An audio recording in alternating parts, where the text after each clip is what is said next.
Vous voulez mettre en place un money management fiable?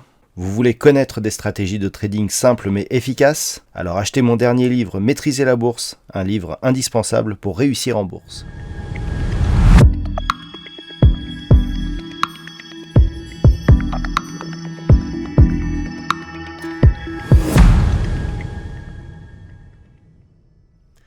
Bonjour à tous et bienvenue sur boursicoté.com pour cette nouvelle analyse technique du CAC 40 en clôture avec une séance donc qui a prolongé les débuts d'impression de rebond que nous avions hier avec une séance donc très volatile mais aussi très technique, nous allons le voir, avec donc un CAC 40 qui a ouvert en légère hausse, qui est venu ici chercher cette zone de support horizontal à 6522 points puisque nous avons un plus bas qui s'inscrit à 6521.56, donc il s'agit vraiment ici d'un contact sur la zone, et puis on est remonté, on a recassé à la hausse ici cette zone majeure des 6670 points, et on s'est arrêté juste sur une zone qui était aussi à surveiller, la zone des 6751 points, zone qui, avant d'être résistance, alors le CAC 40 donc clôture à 6752.43, on gagne ce soir 3,55% par rapport à la clôture de la séance précédente.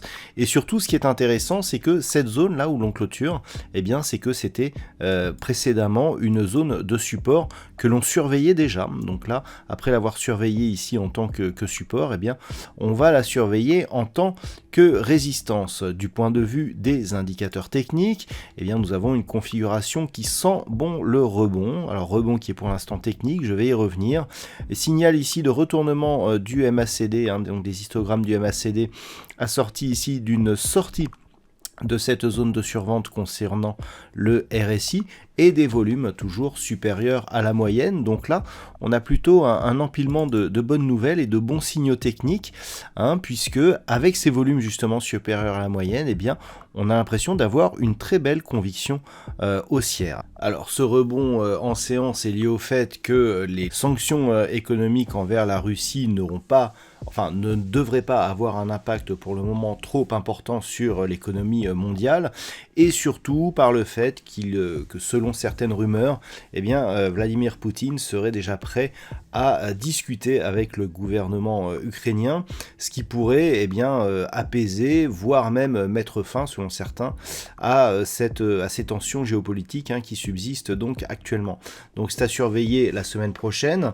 Au niveau des valeurs du CAC 40, eh bien, c'est une hausse générale. Seul Worldline reste en évolution baissière. Il consolide un petit peu après toute la hausse suite à la diffusion de ses résultats. Et puis dans le haut du classement, eh bien, on retrouve énormément de valeurs industrielles ou liées aux matières premières, avec par exemple Saint-Gobain qui a aussi diffusé des très bons résultats, ArcelorMittal, et puis on retrouve aussi Safran, Stellantis, voilà, des titres donc qui avaient pas mal souffert hier et qui remontent bien aujourd'hui. On a quand même ArcelorMittal qui gagne 10% en fin de cette séance. Donc clairement, il s'agit d'un début de rebond, mais qui reste à confirmer la semaine prochaine. Et avant d'aller plus loin, je vous propose une vue sur le marché en hebdomadaire pour constater que cette semaine, elle n'est pas du tout anodine en ce qui concerne les marchés.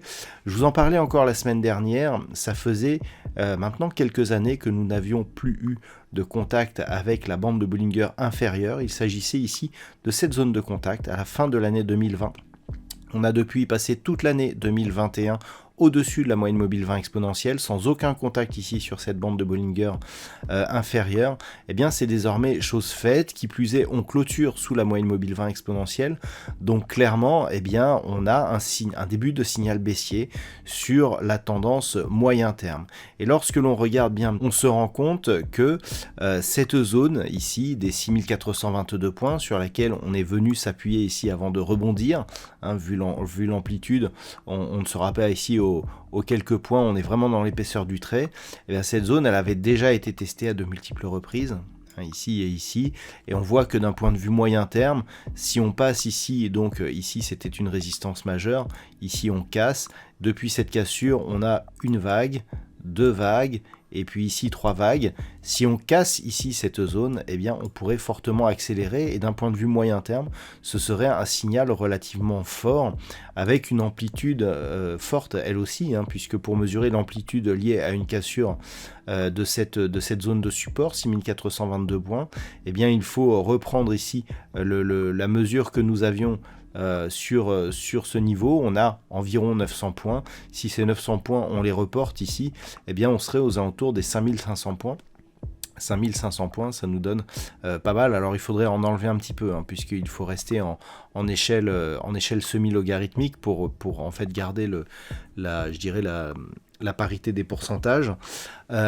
Malgré tout, ça nous emmènerait sur des niveaux qui n'ont plus été cotés depuis maintenant pas mal de temps. Alors, il faudra absolument surveiller d'un point de vue moyen terme cette zone ici des 6422 points.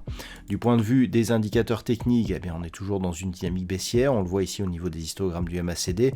Le RSI, quelque part, lui, s'est neutralisé. Un petit peu, je dirais, dans la lignée de la tendance moyen-long terme actuellement, qui est donc neutre. Je vous parlais jusqu'à la semaine dernière d'une divergence baissière qui existait sur cette unité de temps. Eh bien, on confirme avec ici un premier signal de potentiel retournement de tendance. Alors, pour la semaine prochaine, d'un point de vue moyen terme, donc ce que l'on surveillera, eh bien, c'est un éventuel franchissement de la zone des 6422 points.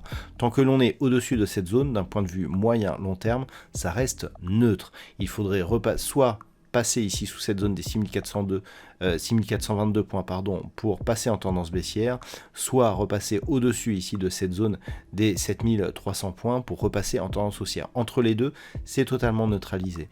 On n'a quasiment plus de dynamique d'un point de vue moyen terme depuis ici que nous avons cassé cette zone des 6422 points. Certes, on a des nouveaux plus hauts significatifs. On pensait repartir ici avec ce point bas significatif qui aurait pu nous donner une nouvelle dynamique, mais le fait qu'on le casse ici, qu'on casse 6670, qui était un signal daily, et que l'on revienne ici sur cette zone des 6422 points, clairement la tendance moyen terme, elle est neutre.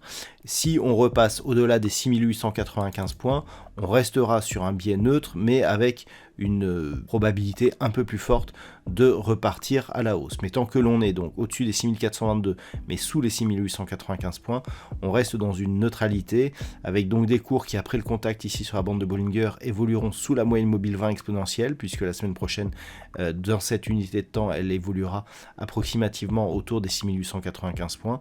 Et donc, tant que l'on est sous ce niveau, on garde une préférence baissière concernant la tendance moyen terme. Alors, comment jouer cette séance la semaine prochaine ?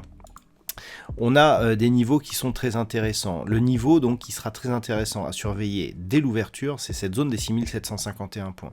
Cette fameuse zone qui, après avoir été support ici, est désormais résistance. Donc ça, c'est un élément important. Tant que l'on considère ici que l'on reste sous résistance, ça veut dire qu'on est dans une continuité baissière. Et même si on rebondit, le point, je dirais que le point important de la prochaine séance, si on continue à monter, c'est cette zone des 6895 points. Pourquoi ? Alors, on l'a déjà vu sur l'unité de temps moyen terme, mais dans cette unité de temps daily, on a ici une forte impulsion qui emmène ici une bougie totalement sous la bande de Bollinger inférieure. Début de réintégration ici. Tant que l'on rebondit ici sous 6895 points, on est sous la moyenne mobile 20 exponentielle et on pourrait très bien ici avoir un contact et une poursuite. Dans ce cas-là, on validerait une poursuite du mouvement baissier. Par contre, si on casse ici cette zone, et c'est là que ça rejoint un petit peu l'analyse moyen terme, eh bien nous avons un signal ici de neutralisation de la dynamique baissière, et en venant par exemple remonter au-dessus des 7015 points, eh bien on pourrait repartir même dans une dynamique haussière. Donc pour la semaine prochaine, premier niveau à surveiller ici, 6751 points. En cas de hausse, ici 6895 points sera un premier signal d'affaiblissement de la dynamique baissière, rupture à la hausse des 7015 points, on repasserait dans une dynamique haussière qui pourrait nous faire remonter. Par contre, tant que l'on reste sous 6751, on reste en tendance baissière potentiellement forte qui pourrait se renforcer sous 6670 points. Je rappelle que la zone ici des 6422 points nous enverrait énormément de signaux de retournement sur les unités de temps longues. Voilà donc ce que l'on peut dire sur cette configuration technique à la fin de cette semaine très volatile. D'un point de vue statistique, alors les statistiques sont assez partagées. Selon ces statistiques, on aurait un début de semaine assez fortement haussier. Alors toujours à partir du niveau d'ouverture de lundi. La référence, c'est le niveau d'ouverture de lundi. Donc on ne peut pas donner de seuil fixe tant que l'on n'a pas ce niveau d'ouverture. La probabilité est assez marquée, puisque à partir du niveau d'ouverture, donc on est à 64% d'évolution haussière. Et en plus, le potentiel est relativement intéressant. Donc pour lundi et mardi, c'est assez fort en termes de potentiel haussier. Par contre, ensuite, eh bien, ça s'équilibre, donc on risque d'osciller autour du niveau d'ouverture de lundi après une tentative de poursuite haussière. C'est en tout cas ce que nous indiquent ces statistiques. Voilà, donc pour cette fin de semaine, je vous souhaite de passer un très bon week-end. On se retrouve dès lundi prochain pour de nouvelles analyses techniques, toujours sur le site boursicoté.com.